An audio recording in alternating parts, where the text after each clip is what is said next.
বাস switch টিভিটা বন্ধ করছেন, কারেন্ট বিল আর দেওয়া লাগবে না। আরে মানুষ খাওয়া না দাবার সবারটা হারি নাকি? দেখি এখানে বসে আমি কথা কই, দেখি বাবু একটু হরছেন বসমু।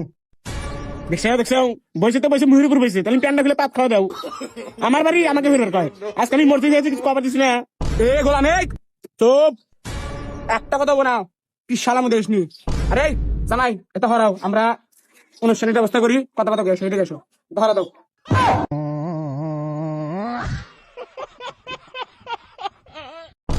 সবকিছু ঠিক আছে লো, এতক্ষণে ব্যবহারটা ভালো লাগলো না।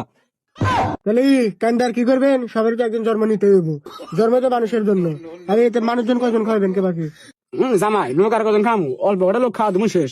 সুজাব ভাই, সুজাব ভাইয়ের সাওয়াল, মোরা জন্টু, জন্টুর সাওয়াল, মকদুম, মোরা আব্দুল কাদের ব্যবসা, মগ গাবরা, গুতু দালাল, গুতু দালাল ছোট সাওয়াল, আর আশেপাশের কিছু ময় মুরব্বী দাওয়াত দেখাওয়া দিমু। আর বাবু গেটে গোল কত দায়িত্ব দিয়ে লাগবো, গেটে যেন একটা লোক মাংনা ঢুকা পারে না, কার ছাড়া কেউ ঢুকা দেবো না, বুঝছাও? এক কাটা গোল একজনই। আর তাহলে খরচ হবে কত বাদ, গরু কত মানে কত বড় থাকে না লাগবো।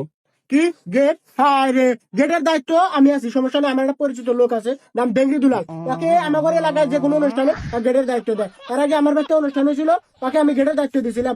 20 জন মানুষ দাওয়াত করছিলাম, দেখি যে 50 জন হয়ে গেছে। কেরে এবার আগে তাহলে ওকে ঠিক আছে, ঠিক আছে। তাহলে ভাই বক্স দিলাম সারা কিসের বক্স? এটা যাই হোক বাবু, তুমি বক্স একটা আনো বুঝছাও, আর মিক্সার আনো, ডিজেল আনো। বক্স আনি অফ থাকে না, তুমি দরকার পড়ে সিনেটার আনবে বুঝছাও, কোনো সময় বক্স অফ থাকবো না, যেটা সাউন্ড বেশি ওটা আনো। সে লাইলিবু। হ্যাঁ সারা, এটা তোর মা ওই। ও মা ওই ফুবা আমি কথা হলে যে বক্স পান কেতা বালিক দেয় কি কন? আরে সারা কেতাবালি তোর ইয়ার দোকান, কুশুলের দোকান, ঠিক আছে। আমার কেতাবালি কি বক্স আছে? যাই হোক, তাহলে কি আনমু? তাহলে কি পার্টি গরঙ্গ এ মা ওই ভাই বক্স আনবো নে, তাহলে অনুষ্ঠান, তাহলে কিছু টিহা দিও, মার্কেট করা লাগবে না, একটা ব্যাপার স্যাপার আছে না, কবে যাবো না, তাহলে টিহা দিও। এখন মাথায় আমার নাই তেল, এখন তো মার্কেট, ওই তার আব্বার কি দিটা খুলে বেঁচে দেয়, মার্কেট করে নিয়ে গেলা সুদ করে, সুদ কর। শাশুড়ি মন্দা মাদার দা কাউন্সিলর, তাহলে আপনার তো যৌবনটার শেষ হয় নাই, বোঝেন নাই? আপনার তো বিয়ে শাদীর ব্যাপার স্যাপার আছে, কি কন? তাহলে ভাই বেড়া আমি করি হ্যাঁ সারা, এটা তোর মা হইলে গুণাত কেমন আসলে এবার গুলো তো লাগবে না। আরে আমার একটা পরিচিত লোক আছে, বুঝছেন, নাম হচ্ছে আশরাফ খান, আরো বউ নাই, তাহলে আপনি বিয়ে শাদী করতে পারেন।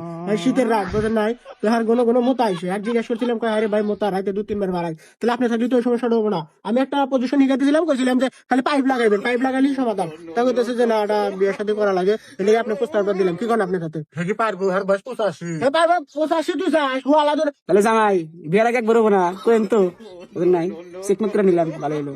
ওই বিয়ার আগে না, যাবো বিয়ার পর, ঠিক আছে শাশুড়ি মাম? তাহলে আমরা গুড নাইট দাও সেলফ।